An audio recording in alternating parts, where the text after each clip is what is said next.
Irmãos, é com muita alegria que nós nos encontramos nessa sexta-feira, dia 18 de março, para um momento de Lexio Divina.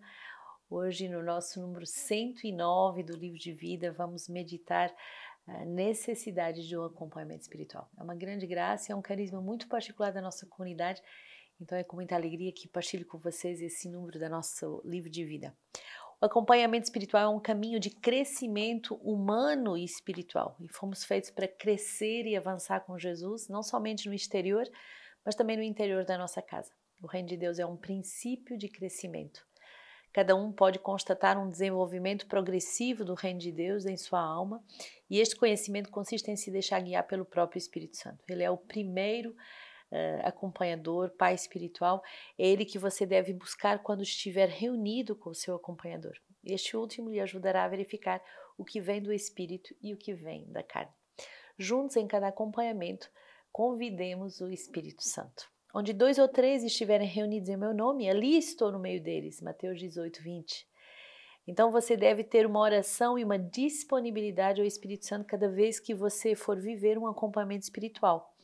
O Frei Maria Eugênio do Menino Jesus, no livro Quero Ver a Deus, diz assim: quanto à alma que vive no mundo sem uma disciplina determinada, não vemos como poderia avançar nas vias espirituais sem a ajuda de uma direção contínua.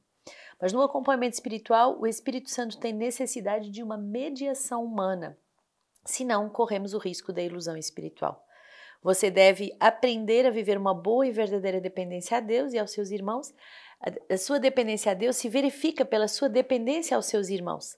Como para o sacramento da confissão, você tem necessidade de abrir o seu coração a Deus em presença do Padre, da mesma forma que você tem que aprender a se entregar ao Espírito Santo na presença de um irmão ou de uma irmã. Aquele que se faz o seu próprio acompanhador se faz discípulo de um louco, nos diz São Bernardo. E São Francisco de Sales, no seu livro Filoteia, diz assim: o grande meio de vencer todas as tentações, pequenas e grandes, é abrir o coração a um diretor espiritual, pondo-o a par das sugestões do inimigo e das impressões que deixam. O silêncio é, pois, a primeira condição que o inimigo impõe àquele que quer seduzir. O demônio do mutismo deixa a pessoa só, fechada sobre si mesmo, e deve ser expulso.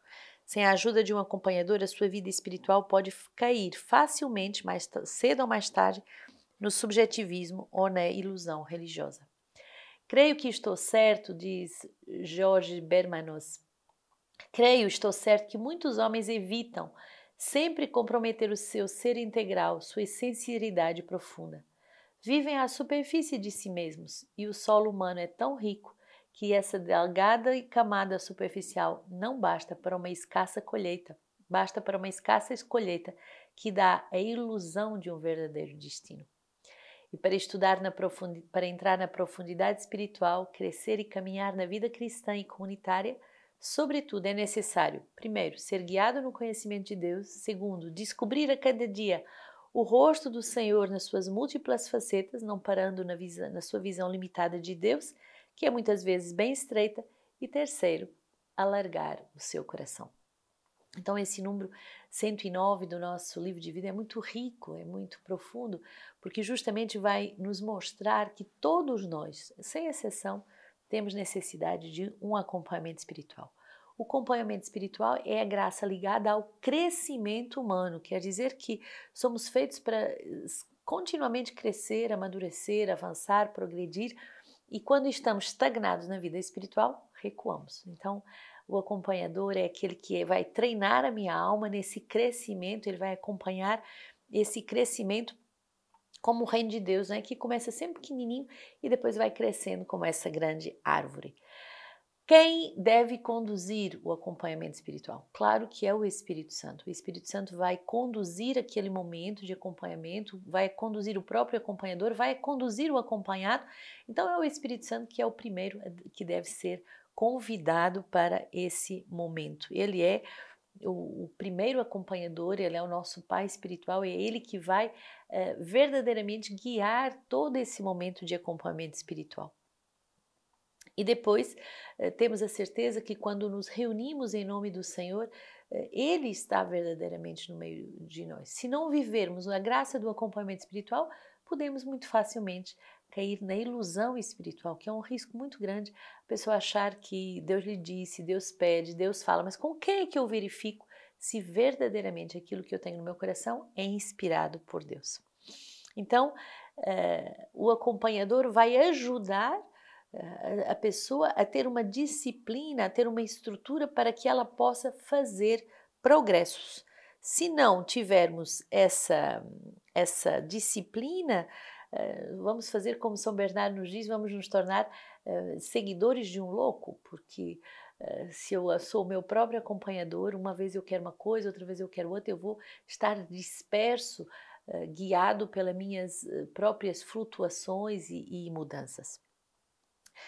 São Francisco de Sales nos alertava também que essa abertura do coração, essa capacidade de abrir minha alma a um outro, é o grande meio de expulsar o demônio e de vencer todo tipo de sensações e de tentações. E olha que bonito, a nossa vida humana ela é tão rica que muita gente vive à superfície. Você conhece aquelas plantas que têm raízes superficiais?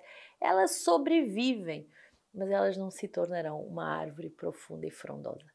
Então, somos chamados a não viver numa pequena sobrevivência espiritual, em que já damos alguns frutos e por isso achamos que já estamos na plenitude daquilo que podemos dar, mas somos chamados à plenitude da maturidade, da fecundidade espiritual e por isso o acompanhamento é muito necessário. Não devemos viver à superfície de nós mesmos, mas justamente entrar no verdadeiro destino de fecundidade, de maturidade, de plena estatura à imagem de Cristo, como somos chamados. Gênesis 37, hoje, nessa primeira leitura, diz: Israel amava mais a José do que a todos os seus outros filhos, porque ele era o filho da sua velhice. E mandou fazer para ele uma túnica adornada. Seus irmãos viram que o seu pai o amava mais do que todos os outros filhos e odiaram-no e foram incapazes de lhe falar amigavelmente. Seus irmãos foram apacentar o rebanho do seu pai em Siquém. Israel disse a José: Não apacentam teus irmãos o rebanho em Siquém? Vem, vou enviar-te a eles. Eles levantaram acampamento daqui e eu os ouvi dizer: Vamos a Dotã. José partiu à procura dos seus irmãos e os encontrou em Dotã. Eles o viram de longe e, antes que chegassem perto, tramaram a sua morte. Disseram entre si: Eis que chega o tal sonhador. Vinde, matemo-lo, julguemo-lo numa cisterna qualquer. Diremos que um animal feroz o devorou. Veremos o que acontecerá com seus sonhos. Mas Rúben, ouvindo isso, salvou-os de suas mãos e ele lhes disse: Não tiremos a vida. Disse-lhe Rúben: Não derrameis o sangue, lançai-o nessa cisterna do deserto, mas não ponhais a mão sobre ele. Era para salvá-lo das mãos deles e restituí-lo a seu pai.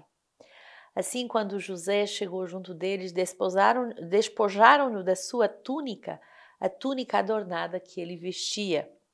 Arremassaram-se contra ele e o lançaram na cisterna. Era uma cisterna vazia, onde não havia água. Depois sentaram-se para comer. Erguendo os olhos, eis que viram uma caravana de ismaelitas que vinha de Galaade. Seus cabelos estavam carregados de alcatira, de bálsamo e de ládano, que levavam para o Egito. Então disse Judá a seus irmãos: De que nos aproveita matar o nosso irmão e cobrir seu sangue? Vinde, vendamo-lo aos ismaelitas, mas não ponhamos a mão sobre ele. Ele é nosso irmão, da mesma carne que nós. E seus irmãos o ouviram. Quando passaram os mercadores madianitas, eles retiraram José da cisterna. Venderam José aos ismaelitas por 20 ciclos de prata, e estes o conduziram ao Egito. Muito forte essa passagem em que vemos como almas não acompanhadas podem se comportar de forma tão contrária à palavra de Deus. Esses irmãos, inspirados por um ciúme, decidem matar o seu irmão José.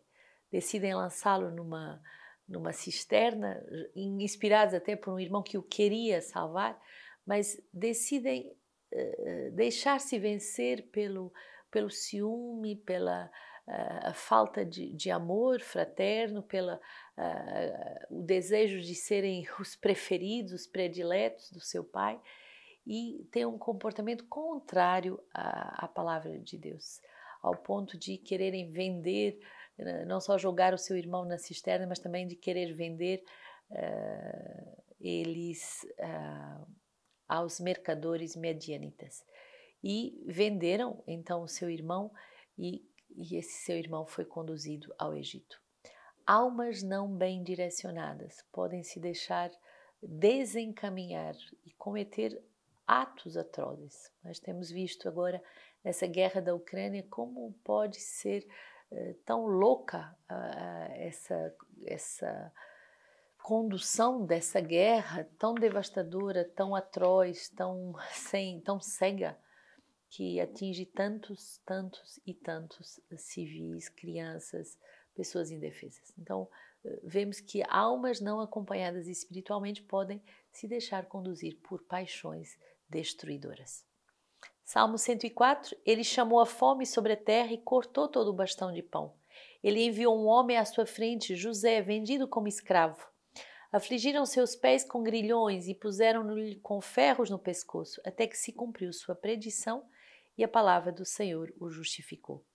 O rei mandou soltá-lo, o Senhor dos povos o livrou, constituiu senhor da sua casa, administrador de todos os seus bens. Esse salmo vai fazer como, de verdade, esse resumo desta história santa. Apesar de José ter sido vendido, o Senhor se serve dessa infortúnio para usar-se de José e vencer o mal com o bem. Penso também nessa guerra, quantos atos de amor, quantas pessoas sendo boas e tendo atos de amor para ajudar, para salvar, para rezar, para interceder, para vencer o mal com o bem.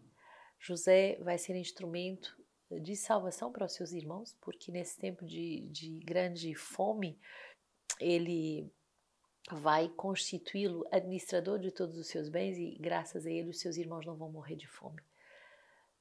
O Senhor nos dá José como essa imagem desse homem justo, desse homem bom que se deixa inspirar não pelas suas raivas, não pelas suas vinganças, não pelos seus instintos sórdidos, mas de verdade com um coração bom, um coração que se deixa inspirar por Deus. Mateus 21. Escutai outra parábola. Havia um proprietário que plantou uma vinha, cercou-o com uma sebe, abriu nela um lagar e construiu uma torre. Depois disso arrendou-a a vinhateiros e partiu para o estrangeiro. Chegada a época da colheita, enviou os seus servos aos vinhateiros para receberem os seus frutos. Os vinhateiros, porém, agarraram os servos, espancaram um, mataram outro e apedrejaram o terceiro. Enviou de novo outros servos, maior número do que os primeiros, mas eles os trataram da mesma forma. Por fim, enviou-lhes o seu filho, imaginando, irão poupar o meu filho. Os vinhateiros, porém, vendo o filho, confabularam. Este é o herdeiro, vamos, matemo-lo e apoderemo-nos da sua herança. Agarrando-o, lançaram-no para fora da vinha e o mataram. Pois bem, quando vier o dono da vinha, que irá fazer ele com os seus vinhateiros?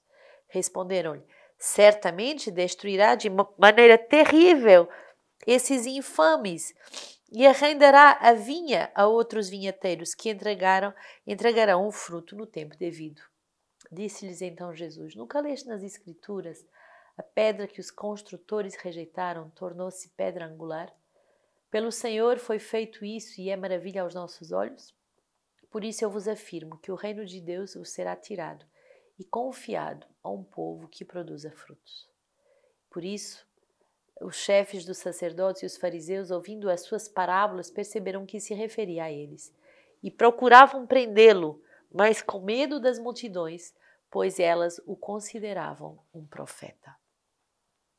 Esta parábola de uma vinha plantada, cuidada, e depois esses servos vinheteiros que vão agarrar os servos, vão espancar uns, mataram os outros e nem poupam o filho do herdeiro, ao contrário, usam esse herdeiro para roubar a sua herança, é a imagem de um povo que não é bem acompanhado. É uma imagem de um povo que vê apenas um lucro imediato, um lucro egoísta, um lucro que é mesquinho face à grandeza daquilo que Deus quer nos confiar. O reino de Deus vos será tirado e confiado a um povo que produza frutos. Aqueles homens apenas viam o ganho imediato, o ganho material, o ganho imediato e corriqueiro, e o Senhor quer nos dar uma fecundidade que vai muito além daquilo que a carne pode nos dar. São Cirilo, nesse dia, somos chamados a nos lembrar dele, exemplo de uma grande santidade que foi deste homem que foi proclamado doutor da igreja. Nasce em Jerusalém no ano de 315, no início do tempo de graça, em que a igreja conquistou a liberdade religiosa no lugar dada por Constantino. Eu estou aqui em Roma e justamente temos ainda o batistério onde Constantino foi batizado, graças à evangelização da sua mãe Santa Helena. E é muito bonito ver esse batistério onde esse imperador vai ser batizado, e por isso começa um tempo de paz e de diminuição das perseguições. Ordenado sacerdote, então, São Cirilo vai cuidar com muito carinho, zelo e amor da preparação dos catecúmenos para o batismo, e ele se dedica no magistério, isto é, se dedica às catequeses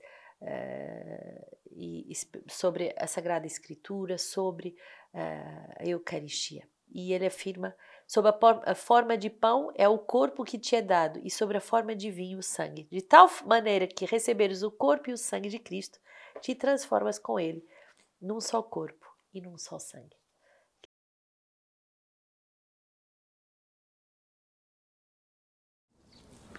O Papa Francisco decidiu consagrar a Rússia e a Ucrânia ao Imaculado Coração de Maria no próximo dia 25 de março.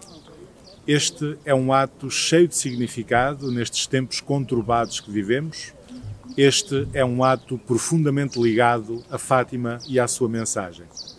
Ligado a Fátima e à sua mensagem porque neste lugar Nossa Senhora pediu precisamente a consagração ao seu Imaculado Coração.